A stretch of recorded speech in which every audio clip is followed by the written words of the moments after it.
রিপোর্টে আমরা কিভাবে কি পেলাম এইটা বলার সময় এখনো আসে নাই।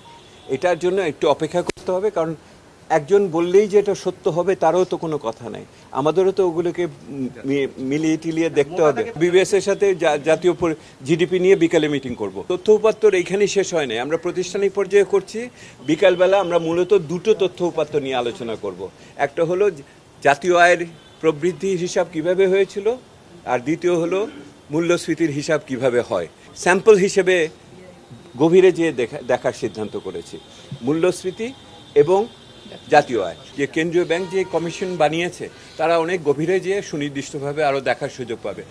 কেন্দ্রীয় ব্যাংক টাস্ক ফোর্স তৈরি করেছে, অর্থাৎ তারা সুনির্দিষ্টভাবে পদ্ধতি বা প্রক্রিয়া বা পদক্ষেপ বলবে, মন্তব্য দিবে।